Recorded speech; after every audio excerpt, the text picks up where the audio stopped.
नमस्कार. श्री स्वामी समर्थ. श्री स्वामीराज माऊली या यूट्यूब चॅनलमध्ये मी नेहमीप्रमाणे मिलिंद पेळगावकर तुमचं खूप खूप स्वागत करतोय. भक्तजनो, स्वामी समर्थ महाराजांच्याबद्दल आपण काय म्हणायचं. स्वामी समर्थ महाराजांनी देह जो धारणा केली तो आपल्यासाठी, त्यांचं जे मर्यादा अशी नाही आहे की तोच देहापुरते स्वामी समर्थ महाराज का किंवा त्याच देहापुरता मूलब्रह्म. एक गोष्ट मात्र नक्की की स्वामी महाराजांचा जो देहस्वरूप त्यांनी जे काय धारण केलेलं ते होते मूलब्रह्म. आता हा मूलब्रह्म म्हणजे नेमका काय, तर ह्याला स्वतःचं असं अस्तित्व काहीच नसतं. तो परब्रह्म असतो, तो पूर्णतः निराकार असतो. त्याला देहधारणा आपल्यासाठी करावी लागते. परमेश्वराला देह आहे का? परमेश्वराला देहभान तरी आहे का? देह धारण केल्यानंतर तरी काहीच नाही आहे.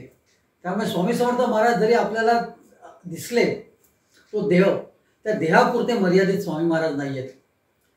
हे सगळं सांगण्याचं कारण मुळात असं आहे की आजचा आपला जो एपिसोड आहे, हा एपिसोडच मुळात स्वामी महाराजांच्या स्वरूपावरती आहे. महाराजांचं स्वरूप नेमकं काय म्हणायचं आपण. महाराज कोण? काही लोकांनी म्हटलं दत्त अवतार, काही लोकांनी म्हटलं विष्णूचा अवतार, काही लोकांनी म्हटलं गणपती, काही लोकांनी काही इतर काय. पण महाराज नेमके काय, हा एक काहीसा असा प्रश्न आहे की तो कधीच सुटत नाहीये. मी लहानपणी एक गोष्ट ऐकलेली, ती गोष्ट मला आठवते. 7 आंधळे हत्ती कसा आहे ते बघायला जातात. ती जन्मतः आंधळे असतात ते, आणि त्यांना हत्ती बघायचा असतो. आता हत्ती बघायचा कसा, तर स्पर्श करून बघायचा. हत्तीबद्दल खूप काय ऐकलेलं असतं. एकदा गावात हत्ती आलेला असतो, त्या हत्तीचा जो माऊत असतो त्याला ते लोक सगळे सांगतात की आम्हाला हत्तीला स्पर्श करायला दे. ते सगळे 7 आंधळे एकत्र जातात त्या हत्तीकडे, आणि हत्तीला ज्याच्या हाताला जे लागतं त्या पद्धतीने ते स्पर्श करतात. कोण पायाला स्पर्श करतो, कोण सोंडेला स्पर्श करतो, कोण कानाला स्पर्श करतो, तर कोण त्याच्या पोटाला स्पर्श करतो. पोटाला स्पर्श केलेला माणूस म्हणतो हत्ती म्हणजे काहीच नाही, मोठीच्या मोठी भिंत आहे. पायाला स्पर्श केलेला म्हणून अरे भिंत कसली कापायची, तो तर खांब आहे, खांब. सोंडेला त्याने स्पर्श केलेला असतो. तर हे थोडक्यात असं काही त्यांना वेगवेगळं दिसतं. सोंडेला स्पर्श केलेला असला म्हणून अरे मोठा सुंबा आहे रे, कानाला स्पर्श केला अरे सुपासारखं आहे ते मऊ मऊ. थोडक्यात काय, तर आपण आंधळे आहोत. आपण ते 7 आंधळ्यापेक्षा वेगळे नाही आहोत. आपण उगाच स्वामी महाराजांना आपल्या दैवतामध्ये वाटवण्याची घेतलं आहे. कारण जे दैवत आपल्याला प्रिय ते स्वामी महाराज, याच्यात चुकीचं काहीच नाही, ते आहेतच. पण अगदी तेच म्हणजे स्वामी महाराज हे दत्ताचाच अवतार आहे का स्वामी महाराज किंवा इतर कुठलाच अवतार आहे, हे दत्त म्हणा किंवा आणि काय म्हणा, हे सुद्धा जे ते त्यांच्या देहापुरते मर्यादित नाहीच आहेत. विषय मुळात आपला असा आहे, तुमच्या लक्षात आला असेल की महाराजांच्याकडे आपण एकदैवतामध्ये आपण पडतात. आणि मूलब्रह्माला रूप रंग काहीच नाही आहे. फक्त म्हणून जसं तुम्ही निखळ पाण्यामध्ये तुम्ही जर डोकावून बघाल तर तुम्हाला तुमचं प्रतिबिंब दिसणार. तसंच हा मूलब्रह्म आहे. मूलब्रह्माने देहधारण केला, महाराष्ट्र भूमीमध्ये अक्कलकोट देशी ते राहिले, तिथे ते स्थिरावले. त्याआधी त्यांची ती प्रचंड भ्रमंती आहे, त्याबद्दल आपण नंतर वेगवेगळे ते एक भाग करून आपण घेणारच आहोत. पण महाराजांनी जी भ्रमंती अक्कलकोटमध्ये केलेली, जिथे तेथे लोक जे आली त्यांना महाराजांमध्ये त्यांचं आराध्य दैवत दिसलं.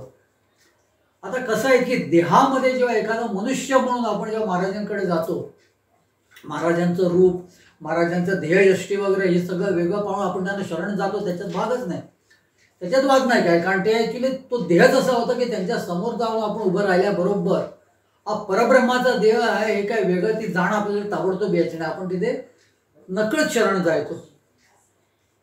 एक गोष्ट आहे जी आज मी तुम्हाला सांगतोय. भक्तगणो, आज आपल्या का जर तुम्ही कॅलेंडरमध्ये बघाल तर सांगलीच्या कोटणीस महाराजांची आज पुण्यतिथी आहे. आणि या कोटणीस महाराजांच्या बद्दलच मी तुम्हाला गोष्ट सांगतोय, स्वामींशी संबंधित. भक्तगणो, स्वामी महाराजांच्याकडे जे लोक आली बाहेरून, त्याच्यातले काही लोक तर पूर्णतः नास्तिक होते. काही लोकांना महाराजांवरती विश्वास नव्हता. आपण गेल्या एपिसोडमध्ये सुद्धा काही अशी याच्यावरती आपण भाष्य केलेलं आहे. तर काही लोक जी होती ती एखाद्या दैवताला आपल्या एकनिष्ठपणे ती भजत होती. कोटणीस महाराज हे त्याच्यातलेच होते. कोटणीस महाराजांचं व्रत जे होतं ते कोल्हापूरच्या अंबाबाईंचं होतं. कोल्हापूरच्या अंबाबाईंना सोडून ते कोणालाही भजत नसत, कोणाकडे नमस्कार करत नसत, कोणालाही साष्टांग दंडवत घालत नसत. पण त्यांचं येणं अक्कलकोटला झालं. ते आणि त्यांचे स्नेही कोणते सोलापूरच्या ते आले होते आणि त्यांचे जे कोण स्नेही मित्र जे होते ते स्वामी महाराजांचे निश्चित भक्त होते. त्यांनी तर त्यांना अक्कलकोटामध्ये आणलं आणि अक्कलकोटामध्ये आलेच आहात तर आमच्या स्वामी महाराजांना बघा तरी. कोटणीस तयार झाले. तुम्हाला बघा मी काय तिथे येऊन दर्शन वगैरे घेणार नाही, तर तुम्ही एवढं म्हणतातच आहात तर तुमच्या स्वामी महाराजांना मी बघीन कसे आहे ते. मला सुद्धा उत्कंठ आहे. तुम्ही नेहमी अक्कलकोटात येतात, नेहमी त्यांच्याबद्दल खूप काही गोष्टी सांगता. परब्रह्म आहेत स्वामी महाराज असं सुद्धा तुम्ही सांगता वेळोवेळी आम्हाला. त्याच्यामुळे स्वामी महाराज नेमके कोण आहेत हा मला एक तसं बघायला गेलं तर उत्कंठ आहेच. त्यामुळे तुम्ही म्हणतायत तर मी स्वामी महाराजांना बघायला येतो. ते त्यांचे मित्र जे होते ते त्यांना घेऊन गेले. स्वामी महाराज वटवृक्ष देवस्थान जे आत्ताचं आहे तिथे त्यावेळेला फक्त वटवृक्ष होता मोठा. त्या मोठ्या वटवृक्षाखाली त्यांचा नेहमी वास असायचा. तर तिथे आरामात निवांत बसलेले होते. आजूबाजूला प्रचंड गर्दी होते. त्यांची जे कोण भक्त मंडळी होती ती आपापली याची कधी आपली पाळी येते स्वामी महाराजांकडे आपली व्यथा सांगायला त्या प्रतीक्षेमध्ये होते. महाराज प्रत्येकाचा बरोबर त्या माणसाला तिथे जो आला त्याच्याशी बोलत होते. सगळं व्यवस्थित चालू होतं. त्यांचे प्रचंड सेवेकरी सुद्धा आपापल्या कामामध्ये होते. कोण काय तरी विडा कुटत होतं, कोण आज नैवेद्य नेमका काय करायचा आणि कसा करायचा ते सांगत होते. सगळे प्रत्येकजण कोण स्वामी महाराजांचा हुक्का भरत होते. असं सगळं वातावरण इतकं सुंदर आणि इतकं प्रसन्न वातावरण होतं. आणि त्याच्यामध्ये हे जेव्हा आले दोघं जण तेव्हा कोटणीसांच्या मित्राला खूप बरं वाटलं. स्वामी महाराजांचं दर्शन घेतल्यावरती कोटणीस मात्र एका बाजूला तटस्थ उभे होते. कारण त्यांचा तसा संकल्पच होता की आपल्या अंबाबाईच्या खेरीज कोणालाही नमस्कार किंवा दंडवत घालायचाच नाही. आपलं जे काही करती सवरती सगळे ती एकनिष्ठ राहायचं. स्वामी महाराजांनी सुद्धा म्हटलेलं आहे भजावे एकाची देवास. भजावे एकाची देवाचा अर्थ काय, कुठच्याही एक देवाच्या स्वरूपाला तुम्ही भजा आणि तिथे एकनिष्ठ राहा. त्याच्यामुळे त्याच्यात गैर हे काहीच नाही आहे. पण इथे जरा काहीतरी वेगळं घडलं हे आज नेमकं सांगतोय. प्रत्येक जण येणारा जो होता तो स्वामी महाराजांना दंडवत घालत होता, साष्टांग दंडवत घालत होता, नमस्कार करतो. एकदा नाही तर दोन तीनदा घालत होता आणि नंतर महाराजांच्या पुढे जात होता, आपली व्यथा सांगत होता. महाराज ते निवांतपणे ऐकत होते आणि त्याच्या पद्धतीने प्रत्येकाचं ते शंका निरसन करत होते. सगळ्यांना सांगत होते, काही लोकांना काही उपाय सांगत होते. विधेयी अवस्था त्यांच्या तोंडातून येईल ते सत्य. त्याला काय असं प्रमाण असं नाही काहीच. मी आता गेल्या एपिसोडमध्ये मी तुम्हाला सांगितलं एखाद्या सेप्टिक झालेल्या लहान बाळाला स्वामी महाराजांनी हत्ती मुतलेली माती ती लावायला सांगितली आणि त्या मुलाचा पाय बरा झाला. तसं काहीतरी म्हणजे अखंड सृष्टी त्यांना नतमस्तक होऊन त्यांचा शब्द झेलायला तिथे तत्पर होती. त्यामुळे प्रत्येकाला असं वाटायचं की महाराजांचं आपलं दर्शन झालं काहीतरी वाह आज आपलं सगळं बेडा पार झाला. आणि तसं होत होतं. तो येत होता, तुफान गर्दी होती, सगळं काय होतं. असं करता करता करता करता त्या कोटणीसांचे मित्र म्हणजे कसं झालेलं आहे की उल्लेखच त्यांचा मित्र म्हणून आहे, नाव नाही आहे. त्यामुळे उगाच कुठेतरी एक मी असं काय वेगळं नाव घेणार नाही.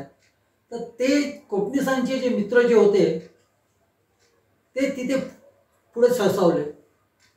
त्यांनी स्वामी महाराजांना दंडवत घातला. एकदा नाही तीनदा दंडवत घातला आणि त्यांना स्वामी महाराजांशी ते बोलले सगळे दिवस. महाराजांनी सुद्धा त्यांची चौकशी केली. आता त्यांच्या पाठी स्वतः कोटणीस पुढे आले. बघताना कोटणीस पुढे आलं नेमकं काय घडलं हे खरोखर ऐकण्यासारखं आहे. कोटणीस पुढे आल्यावरती कोटणीस अगदी नतमस्तक होऊन स्वामी महाराजांना त्याने सांगितलं की स्वामी महाराज मला क्षमा करा, मी कोल्हापूरच्या अंबाबाईचा भक्त आहे आणि माझा संकल्पच मुळात असा आहे की कोल्हापूरच्या अंबाबाई खेरीज मी कोणालाही नमस्कार किंवा दंडवत घालणार नाही. मी फक्त आणि फक्त माझे उभे आयुष्यभर कोल्हापूरच्या अंबाबाईलाच मी फक्त दंडवत घालणार किंवा नमस्कार करणार. त्याच्यामुळे मला क्षमा करा, मी तुम्हाला दंडवत घालू शकत नाही आहे इथे, ना मी तुम्हाला नमस्कार करू शकत आहे. स्वामी महाराज खूप हसले. आणि महाराजांचं हसणं म्हणजे असं वाटायचं की झाडं बिडं हलतायत, सगळी भिंती हलतायत असं वाटायचं. गगनभेदी हसणं असायचं त्यांचं. आणि महाराज हसायला लागल्यावरती ज्याच्या मनात पाप तो थरथर कापायचा आणि जो शुद्ध मनाने तो आनंद देऊन बघायचा. तो उत्सव असायचा, तो सोहळा असायचा. महाराजांचं तिथे वावर जो असायचा आणि त्यावेळेला जे काय असायचं एक सोहळा असायचा. महाराज जोर जोराने हसायला लागले. कोटणीसांना नेमकं कळलं नाही काय आपलं का महाराज हसतात नेमके. हसण्यासारखं मी काय बोललो. महाराज एवढा वेळ हसत होते की त्यातले काही लोक तर तिथून पळून गेले. काय त्यांच्या मनात होतं काय माहिती नाही.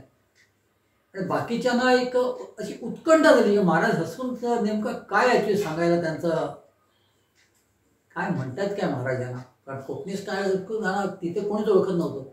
तर कोणतरी ग्रस्त आले आणि महाराजांना त्यांनी असं सांगितलं, मी फक्त अंबाबाईला नमस्कार घालतो, की अंबाबाईला दंडवत घालतो, त्यामुळे मला क्षमा करा. आणि याच्यावरती महाराज हसतात खतखतून.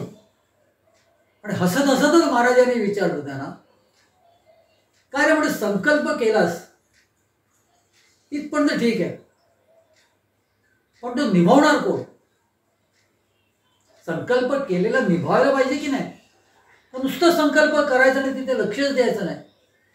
कोटणीसांना कळलं नाही. कोटणीस म्हणाले, अहो मी तुम्हाला आत्ताच सांगितलं ना माझा संकल्प आहे, म्हणून मी तुम्हाला नमस्कार केला नाहीये, म्हणून मी तुम्हाला दंडवत सुद्धा घातलेला नाहीये.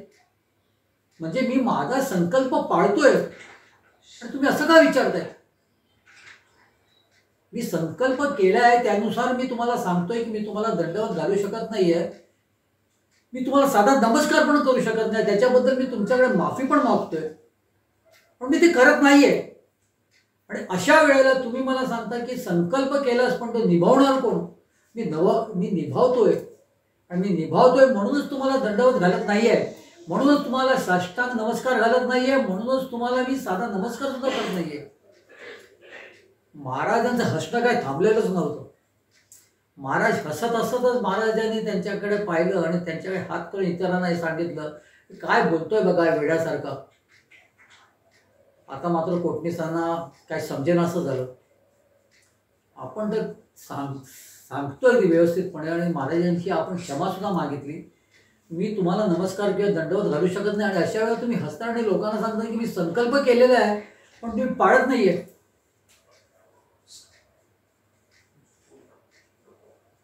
कोटणीसांना काहीच कळण्याचं झालं. महाराज हसत हसतच त्यांना विचारलं, अरे म्हणे संकल्प जर तू केलाच आहेस तर तुझ्या मनात असं येतच का. तू माझी क्षमा मागतोच का. काय गरज आहे. तुझा संकल्प मला तू सांगितला तिथेच संपला सगळा विषय. त्याच्यावरती परत ॲक्च्युली मला तू सांगायचं किंवा माझी क्षमा मागायची, मला माफ करा सांगण्याची गरजच नाहीये. जेव्हा तू संकल्प केलेला आहेस आणि त्या संकल्पावरती जर तुझा समजा रूढ नाहीयेस तू, तेव्हाच हा प्रकार घडतो. तू संकल्पावरती तुझी जर निष्ठा असेल तर तुला माझी क्षमा मागायची गरजच काय.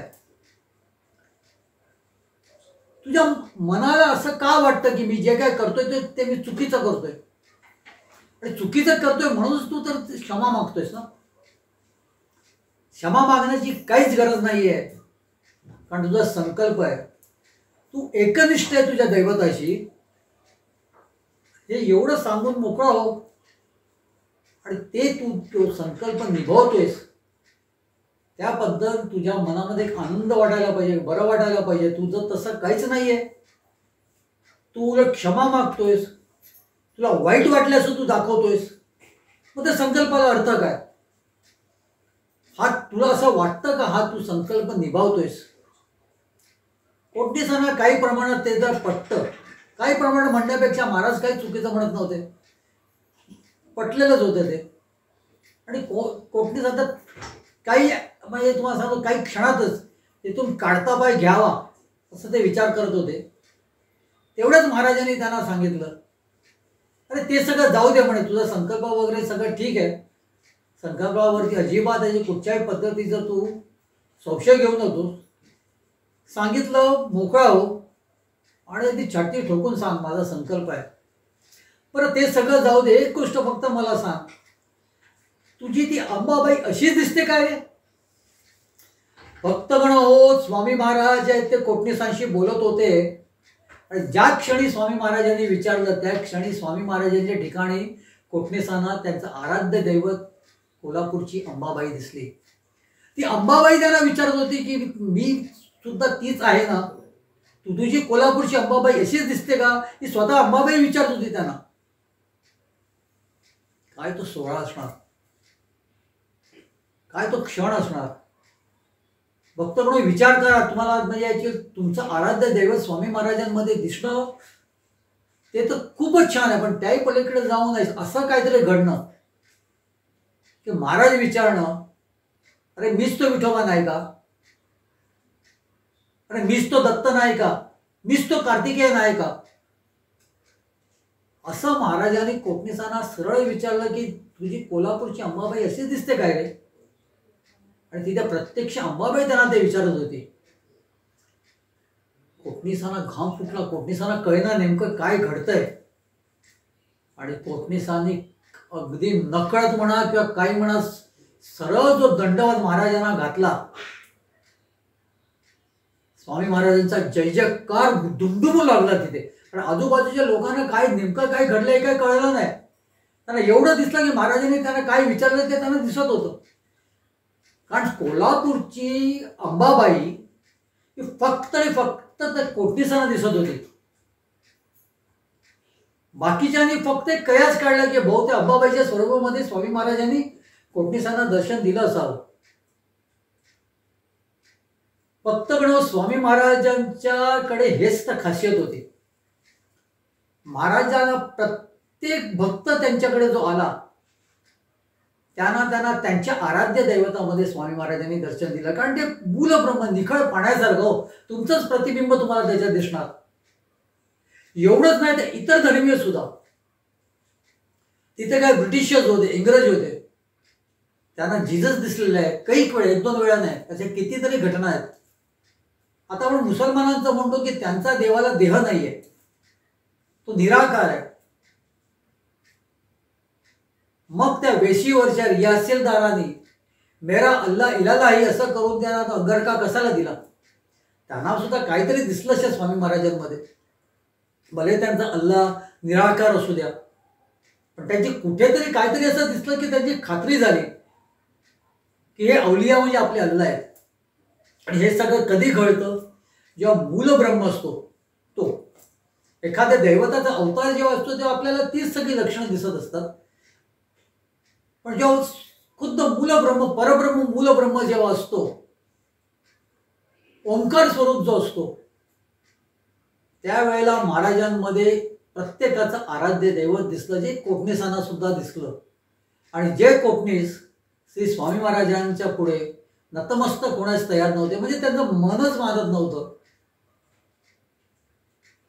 पण त्यांना खंत वाटत होती. त्यामुळे महाराजांच्या म्हणण्यानुसार तू तुझ्या संकल्पाला खडे उतरला तर नाहीयेस. आणि त्याच्यानंतर महाराजांनी त्यांना त्यांच्या अंबाबाईचं दर्शन आहे. ती अंबाबाई त्यांना विचारते की ही अशी दिसते काय मी? आणि ते कोटणीसांचं ते तिथे घातलेलं दंडवत, कोटणीसांनी शेकडो वेळा त्यांना केलेला नमस्कार, हा तिथल्या उपस्थित लोकांनी बघितल्यावरती त्यांना कल्पना आली की महाराजांनी यांना काय कुठल्या स्वरूपामध्ये दर्शन दिलं असेल. या कोटणीस महाराजांचा आज पुण्यतिथीचा दिवस आहे, म्हणून आज आपण हा त्यांचा एपिसोड करतोय. सांगलीला कधी गेलात तर निश्चित कोटणीस महाराजांच्या समाधीवरती जा. ते सुद्धा संत होते, विधेयी नव्हते, पण त्यांना संत पद म्हणतो आपण ते प्राप्त झालेलं होतं. त्यांनी सुद्धा कित्येक गोरगरिबांना, कित्येक ॲक्च्युली तुम्हाला सांगतो देवाच्या भगवंतांच्या भक्ताला त्यांनी पदोपद साथ दिलेली आहे. आजचा हा एपिसोड कसा वाटला हा निश्चित कॉमेंट करून कळवा. आम्हाला साथ द्या. तुमचं एक कॉमेंट म्हणजे आमच्या पाठीवर पडलेली एक थाप असते. पुढे चला, उत्साह होतो, उत्साह एवढा उत्साह येतो रे एका काळ तुमच्या कॉमेंटने, काय पुढच्या 100 एपिसोड्सचं बळ येतं. एक फार महत्त्वाची गोष्ट सांगतो भक्तगण, आपण सगळे व्हिडिओज तर बघतो, पण सबस्क्राईब करत नाही हा चॅनल. सबस्क्राईब केल्याने आम्हाला तर बरं वाटणारच आहे. त्याही पलीकडे जाऊन विचार केला तर तुम्हाला प्रत्येक वेळेला त्याचे नोटिफिकेशन येत राहील. चॅनल आवडत असेल, तुम्हाला आमचे एपिसोड जर आवडत असतील तर सबस्क्राईब करायला काय, उलट तुम्हाला प्रत्येक वेळेला ॲक्च्युली तुमचं तिथे नोटिफिकेशन येणार की स्वामीराज माऊली ह्या तुमच्या लाडक्या चॅनलमध्ये काहीतरी एक आज नवीन एपिसोड आलेला आहे. तर सबस्क्राईब करा. नुसतं वरच्यावर बघू नका. सबस्क्राईब केल्याने आम्हाला खूप बरं वाटेल. तर तुम्हाला सुद्धा नोटिफिकेशन मिळत राहील. स्वामी सूत महाराजांनी मागितलेलं पसायदान हे ऐकून या एपिसोडची सांगता करूया. श्री स्वामी समर्थ. स्वामी देई हेची दान, नित्य चरणाचे दर्शन, चरणाचे दर्शन, नित्य चरणाचे दर्शन. मज नको धन दारा, तुझ्या चरणी द्यावा थारा, चरणी द्यावा थारा, तुझ्या चरणी द्यावा थारा. मज ठेवावे भिकारी, सुखे करीन चाकरी, सुखे करीन चाकरी. तुझे नाम माझी जोड, मुखी राहो तेची गोड, राहो तेची गोड, मुखी राहो तेची गोड. स्वामी देई हेची दान, नित्य चरणाचे दर्शन, चरणाचे दर्शन, नित्य चरणाचे दर्शन.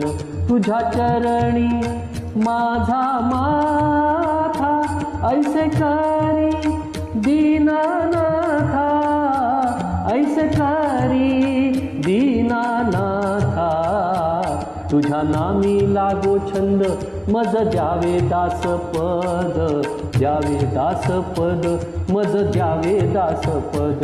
स्वामी देई हेची दान, नित्य चरणाचे दर्शन, चरणांचे दर्शन, नित्य चरणांचे दर्शन. सुत मागे हेची दान, सुत मागे हेची दान. तुझ्या चरणी होऊलीन, तुझ्या चरणी होऊलीन. स्वामी देई हेची दान, नित्य चरणांचे दर्शन, चरणांचे दर्शन, नित्य चरणांचे दर्शन. मज नको धन दारा, तुझ्या चरणी द्यावा थारा, चरणी द्यावा थारा, तुझ्या चरणी द्यावा थारा. स्वामी देई हेची दान, नित्य चरणांचे दर्शन, चरणांचे दर्शन, नित्य चरणांचे दर्शन. स्वामी देई हेची दान, स्वामी देई हेची दान, स्वामी देई हेची दान.